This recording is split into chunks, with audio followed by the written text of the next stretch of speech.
ഏത് ഹമാസ് നേതാവ് വന്നാലും അവന്റെ കാര്യത്തിൽ ഒരു തീരുമാനം ഇസ്രായേൽ സൈന്യം ഉണ്ടാക്കും. അതുകൊണ്ട് നേതാവാണ് എന്നിപ്പോ പറയാൻ തന്നെ ഹമാസിന് ഭയമാണ്.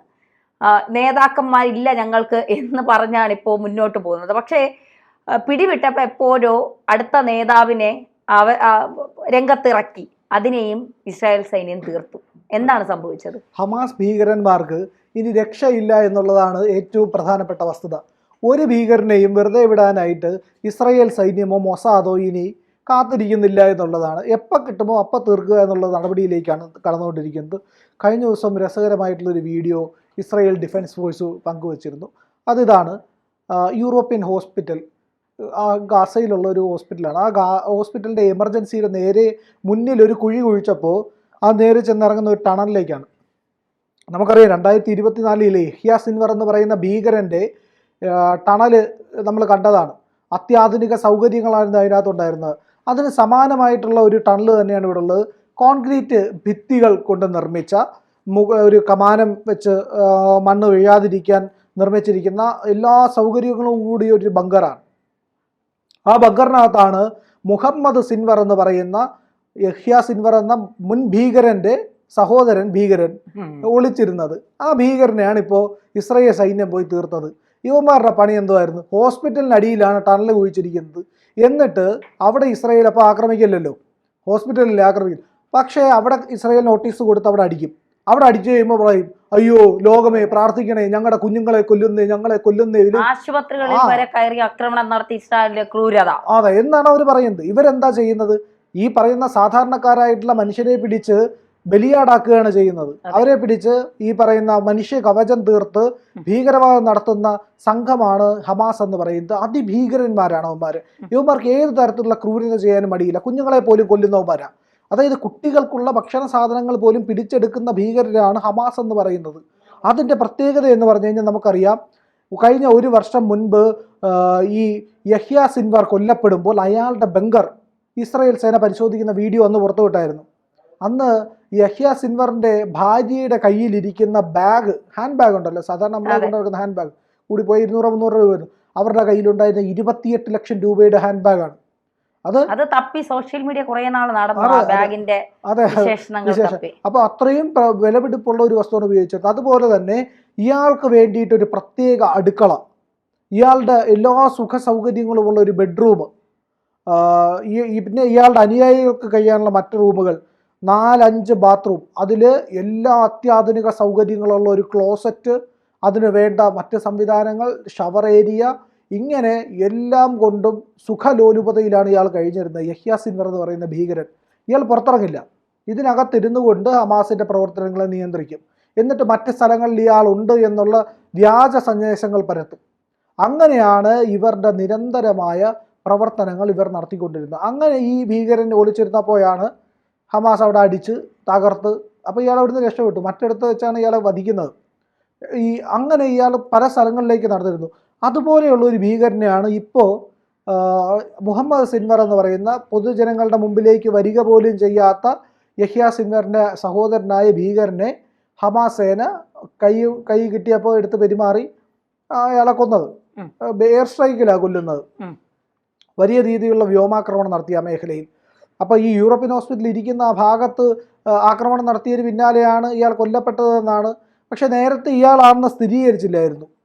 കൊല്ലപ്പെട്ടത് ഇയാളാണോ എന്നുള്ള ഉറപ്പില്ലായിരുന്നു. അങ്ങനെ പല വിധത്തിലുള്ള ഭീകരന്മാരെ ഈ പറയുന്ന ഹമാസിൻ്റെ നേതൃത്വം കൊടുക്കുന്ന ആരെയും കയ്യിൽ കിട്ടിയാൽ അപ്പം തീർക്കുന്ന നിലപാടിലേക്ക് ഇസ്രായേൽ സേന മാറിക്കഴിഞ്ഞു. അതായത് യഹ്യ സിൻവറിൻ്റെ പഴയ ബങ്കർ പരിശോധിക്കുമ്പോൾ അവിടെ കണ്ടെത്തിയത് എന്താണെന്ന് അറിയുമോ? ഭക്ഷണ സാധനങ്ങൾ എന്ന് പറഞ്ഞു കഴിഞ്ഞാൽ ഈ UN വിതരണം ചെയ്യുന്ന ഭക്ഷണ സാധനങ്ങളുണ്ടായിരുന്നു. അതാണ് ജനങ്ങൾക്ക് വിതരണം ചെയ്യുന്നത്. ഇത് ഇവന്മാർ തട്ടിയെടുത്ത് ഇവന്മാർ മറച്ചു വയ്ക്കുക ചെയ്യുന്നത്. ഇരട്ടി വിലയ്ക്കൊക്കെ മറച്ചു വയ്ക്കും. അതേ പരിപാടി ചെയ്തുകൊണ്ടിരുന്ന യഹ്യ സിൻവറിൻ്റെ മുറിയിലിരിക്കുന്ന ഫുഡ് ബാഗ് എന്ന് പറഞ്ഞു കഴിഞ്ഞാൽ ഫുഡ് ബാഗല്ല, ഫുഡ് ബാഗുകളായിരുന്നു.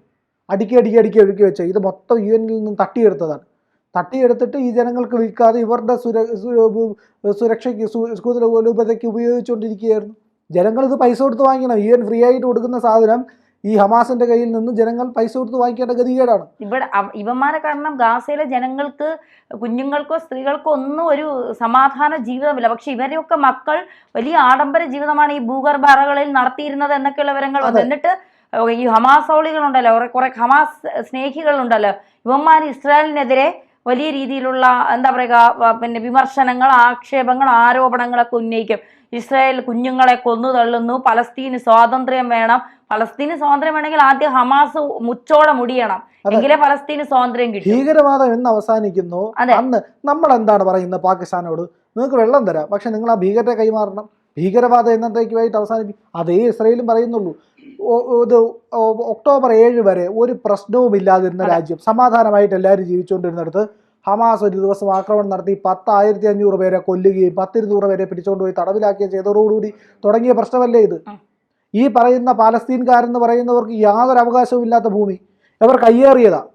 അതായത് ജൂതന്മാർക്ക് വർഷങ്ങളായി അവരുടെ പൂർവിക കാലം തൊട്ടേ, അതായത് ഇസ്ലാമിനും നൂറ്റാണ്ടുകൾക്ക് മുമ്പേ അവരുടേതായിരുന്ന ഈ പറയുന്ന ഇസ്രയേൽ എന്ന് പറയുന്ന രാജ്യം, ആ രാജ്യം അവരുടേതായിട്ടുള്ള രാജ്യത്തിലേക്ക് അവർ ലോകത്തിൻ്റെ പല ഭാഗങ്ങളിൽ ചിതറിപ്പോയി. എല്ലാം കഴിഞ്ഞ് അവർ തിരിച്ചു വന്ന് അവരുടെ വില കൊടുത്തു വാങ്ങിയതാണ് അവർ. ഒന്ന് ആലോചിച്ച് നോക്കണം. ജൂതന്മാർ അവരുടെ പണം കൊടുത്തു വാങ്ങിയ ഭൂമിയാണ് ഈ പറയുന്ന ഇന്നത്തെ ഇസ്രയേൽ എന്ന് പറയുന്നത്. പണം കൊടുത്തു വാങ്ങി അവർ പിന്നീട് അവരുടെ സെറ്റിൽമെൻറ്റുകൾ തുടങ്ങി.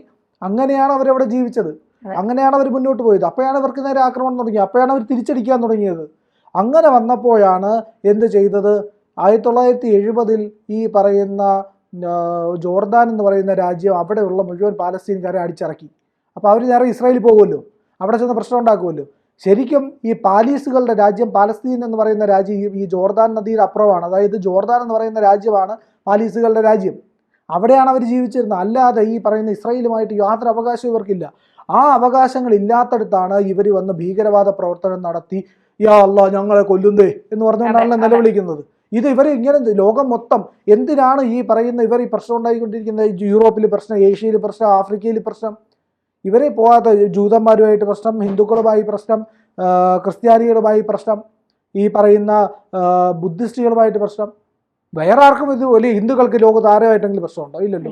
സിഖുകാരുമായിട്ട് വരെ പ്രശ്നമാണ്. അപ്പോൾ ഇങ്ങനെ ഒരു പ്രശ്നവും ഇല്ലാത്ത മനുഷ്യര് എന്തുകൊണ്ടെന്ന് പറഞ്ഞാൽ ഭീകരവാദം ഇല്ലാത്തത് കൊണ്ടാണ് ഹിന്ദുക്കൾക്ക് ആരോടും പ്രശ്നമില്ലാത്തത്. ഇവർക്ക് ഭീകരവാദം ഉള്ളത് കൊണ്ടാണ് ഈ പ്രശ്നങ്ങൾ. അപ്പോൾ ജിഹാദികൾ മനസ്സിലാക്കേണ്ട ഒരു കാര്യം ഭീകരവാദം അവസാനിപ്പിക്കുക എന്നുള്ളതാണ്. ഹമാസിനോട് ഇസ്രയേൽ പറയുന്നതും അതാണ്, നിങ്ങൾ ഭീകരവാദം അവസാനിപ്പിക്കൂ, നിങ്ങൾ ഈ പറയുന്ന പ്രവർത്തനങ്ങൾ നിർത്തൂ. മുഹമ്മദ് സിൻവർ എന്ന് പറയുന്ന ആളിനെ അവസാനത്തെ ഇപ്പോഴത്തെ ഈ ഹമാസിൻ്റെ നേതാവിനെ കൊലപ്പെടുത്തുമ്പോഴും ഇസ്രയേൽ പറയുന്ന ഇതാണ്, അവർക്ക് ഒരു ബുള്ളറ്റിൻ്റെ വില 180 രൂപയാണ്. ഒരു 7.62 mm ഇടുന്ന ഒരു ബുള്ളറ്റിൻ്റെ വില. ആ പണം ചിലവാക്കിക്കൊണ്ടിരിക്കുക നിരന്തരം ഇസ്രയേൽ. ഏത് രാജ്യത്തിനാണ് താല്പര്യം ഉണ്ടാകുക ഇങ്ങനെ പണം ചിലവാക്കാനായിട്ട്? അവരുടെ രാജ്യത്തിൻ്റെ വികസനം, അവിടുത്തെ കുട്ടികളുടെ വിദ്യാഭ്യാസം, അവരുടെ കുഞ്ഞുങ്ങളുടെ ആഹാരം, പോഷകാഹാരം കൊടുക്കുക, ഇതൊക്കെ. അതായത് ഹമാസ് അയക്കുന്ന ഒരു മിസൈലിനെ പ്രതിരോധിക്കാൻ ഇസ്രയേലിൻ്റെ ഡിഫൻസ് സിസ്റ്റത്തിന് ചിലവാക്കേണ്ടി വരുന്ന 2 മിസൈലാണ്. 2 മിസൈൽ എന്ന് പറയുമ്പോൾ എത്ര ലക്ഷം കോടി രൂപയായി? എത്ര കോടി രൂപയായി? അപ്പോൾ ഇതൊക്കെ അവർ ചിലവഴിച്ചുകൊണ്ട് അവരുടെ കുഞ്ഞുങ്ങളുടെ വിദ്യാഭ്യാസത്തിനും ആഹാരത്തിനും ചിലവഴിക്കുന്ന പണം എടുത്താണ് ഈ പറയുന്ന പ്രതിരോധത്തിന് വേണ്ടിയിട്ട്, ഭീകരവാദത്തെ ചെറുക്കാൻ വേണ്ടി ഇസ്രയേൽ ഉപയോഗിക്കുന്നത്. എന്തായാലും ഹമാസിന് അവസാനത്തെ പാഠമായിരിക്കട്ടെ. ഇനി ഹമാസ് ഉയർന്നു വരാനുള്ള ഒരു സാധ്യതയും ഉണ്ടാകരുത് എന്നുള്ളതാണ് ഏറ്റവും ശ്രദ്ധേയമായിട്ടുള്ള കാര്യം.